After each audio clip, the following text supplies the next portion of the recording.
Hi, ഞാനിന്നിപ്പോൾ ഇവിടെ വന്നിട്ടുള്ളത് ഒരു അനുഭവ കഥ നിങ്ങളുമായി ഷെയർ ചെയ്യാൻ വേണ്ടിയിട്ടാണ്. കൃത്യം പറയുകയാണെങ്കിൽ 8/2/2026 കൃത്യം 5:30 എൻ്റെ ഒരു ഫ്രണ്ടിനെ ഞാൻ കോൾ ചെയ്യുകയും ആ കോൾ അദ്ദേഹം എടുക്കുകയും ചെയ്തു. എടുത്തതിന് ശേഷം അദ്ദേഹം ഞാൻ എവിടെയാണെന്ന് ചോദിച്ചു. അപ്പോൾ ഒരു കല്യാണം ആവശ്യത്തിനായിരുന്നു, കല്യാണത്തിന് പോകേണ്ടതായിട്ടുള്ള എവിടെ പ്രോഗ്രാം തുടങ്ങിയിട്ടുണ്ടോ എന്നൊക്കെ അറിയാൻ വേണ്ടിയിട്ടായിരുന്നു അദ്ദേഹത്തെ വിളിച്ചത്. അദ്ദേഹം എടുത്തേക്ക് പറഞ്ഞു, നീ പോയോയെന്ന് ചോദിച്ചു. ഇല്ല എന്ന് പറഞ്ഞാൽ, എന്താ നീ പോവാത്തത് എന്ന് ചോദിച്ചു. അപ്പോൾ പറഞ്ഞു, എന്നെ ആർക്കും വേണ്ട, എൻ്റെ കയ്യിൽ ക്യാഷ് ഇല്ല, അങ്ങനെയാണ് ഇങ്ങനെയാണെന്നൊക്കെ പറഞ്ഞിട്ട് അദ്ദേഹം ഫോൺ കട്ട് ചെയ്തു. കേട്ട ഉടനെ തന്നെ ഇതിൻ്റെ ഉള്ളിൽ അപ്പോൾ ഞാൻ ചോദിച്ചു, വീണ്ടും വിളിച്ച് ഞാൻ ചോദിച്ചു, അപ്പോൾ എന്താണ് ഇഷ്യൂ, എന്തെങ്കിലും ഉണ്ടെങ്കിൽ ഷെയർ ചെയ്യ്, എന്താണ് ഇഷ്യൂ എന്ന് ഞാൻ ഒരുപാട് തവണ അദ്ദേഹത്തോട് ചോദിച്ചു. അപ്പോൾ അദ്ദേഹം പറഞ്ഞു, ഒരു പ്രശ്നമില്ല, അങ്ങനെയാണ് എങ്ങനെയാണെന്ന് പറഞ്ഞിട്ട് നിൽക്കുകയാണ് ഉണ്ടായത്. അപ്പോൾ വീണ്ടും ഞാൻ ചോദിച്ചു, എന്തെങ്കിലും ഇഷ്യൂ ഉണ്ടോ, ഞാൻ അങ്ങോട്ട് വരണോ? എന്നാൽ നീ ഇങ്ങോട്ട് വായോ എന്ന് പറഞ്ഞു. ഞാൻ വേഗം കുളിച്ച് റെഡിയായി ഞാൻ അദ്ദേഹത്തിൻ്റെ വീട്ടിലേക്ക് എത്തുന്ന വഴിയിൽ നിന്ന് ഞാൻ ഒന്നുകൂടി വിളിച്ചു ഫോൺ എടുത്തപ്പോൾ ഞാൻ ചോദിച്ചു, നീ വീട്ടിലില്ലേ എന്ന് ചോദിച്ചു. അപ്പോൾ പറഞ്ഞു, ഇല്ല, ഞാൻ വീട്ടിലില്ല. അപ്പോൾ നീയല്ലേ പറഞ്ഞു വീട്ടിലുണ്ട് എന്ന് പറഞ്ഞുകൊണ്ടല്ലേ ഞാൻ അങ്ങോട്ട് വന്നത്. ഇല്ല, ഞാൻ വീട്ടിലില്ല, എന്നെ കുറച്ച് ആളുകൾ വന്ന് എന്നെ എടുത്തിട്ട് ഞാൻ കല്യാണ വീട്ടിൽ വന്നു, ഞാൻ ഓഡിറ്റോറിയത്തിലുണ്ട്, നീ ഇങ്ങോട്ട് പോയോ എന്ന് പറഞ്ഞു. അപ്പോൾ ഞാൻ എന്ത് ചെയ്തു, ഓഡിറ്റോറിയത്തേക്ക് പോയപ്പോൾ അദ്ദേഹത്തിൻ്റെ ഭാര്യനെ കണ്ടു. ഞാൻ ചോദിച്ചു, അവൻ എവിടെയെന്ന് വെച്ചു. ഇവിടെ ഉണ്ട് എന്ന് പറഞ്ഞു. അവനെ കുറച്ച് നേരം തിരഞ്ഞു നോക്കി, കണ്ടില്ല.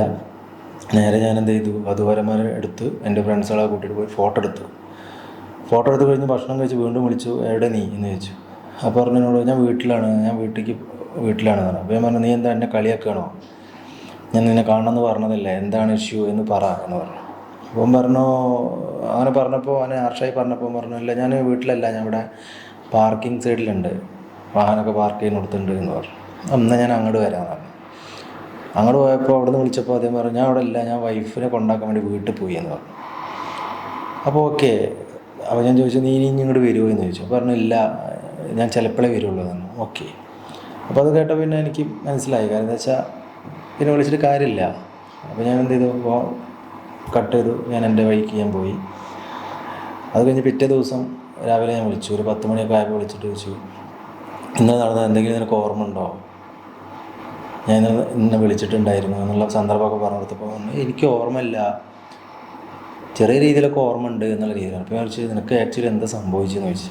ഇല്ലടാ, ഒന്നും സംഭവിച്ചില്ല, ഞാൻ ഇന്നലെ കുറച്ച് മദ്യം കഴിച്ച് കുറച്ച് ഓവറായിപ്പോയി, കുറച്ച് മൂടായിപ്പോയി, അതുകൊണ്ടാണ് എന്ന് പറഞ്ഞു. അപ്പോൾ അതാണ് പറയണത്, നമ്മൾ കാണുന്ന കണ്ണുകൊണ്ടല്ല നമ്മൾ തിരിച്ച് കാണുന്നത് എന്നുള്ളതാണ്. ഒരു സിറ്റുവേഷനാണ്, ഒരവസ്ഥയാണ് എന്ന് മാത്രമാണ് അതിൽ പറയാനുള്ളത്. അത് ഏത് രീതിയിലായാലും, ഇപ്പോൾ നമ്മൾ ആത്മാർത്ഥമായിട്ട് ചിലപ്പോൾ അവരെ ആ ശബ്ദം ഇടറുമ്പോഴൊക്കെ നമ്മൾ ചിലപ്പോൾ നമുക്കൊരു ഇതുണ്ടാവും, നമ്മൾ ഫ്രണ്ട് എന്ന രീതിയിൽ. പക്ഷെ ഒരിക്കൽ അതൊന്ന് കാണാൻ ശ്രമിച്ചിരുന്നെങ്കിൽ ചിലപ്പോൾ അത് നമുക്ക് മനസ്സിലാകുമായിരുന്നു. പക്ഷേ നമ്മളെന്താണ് അവൻ്റെ ജീവിതത്തിലുണ്ടായി എന്നുള്ളൊരു സംഭവം, ഒരു ഇടർച്ച നമുക്ക് ഉണ്ടാവാനുണ്ടായത്. അതുകൊണ്ട് മാത്രമാണ് ഞാനത് ഫോളോ ചെയ്തത്. പക്ഷേ അറ്റ്ലീസ്റ്റ് ലാസ്റ്റ് ആയപ്പോൾ ഇങ്ങനെ മൂടാണെന്ന് പറഞ്ഞ ഇതിൻ്റെ പുറത്താണെന്ന് പറഞ്ഞപ്പോൾ സം ഫീൽ എന്തല്ലേ ചില മനുഷ്യന്മാരുടെ ഇടയിൽ ഉണ്ടാകുന്ന കാര്യങ്ങളെ. അപ്പോൾ അതൊന്ന് നിങ്ങളുമായി ഷെയർ ചെയ്യണമെന്ന് വിചാരിച്ചു. Thank you.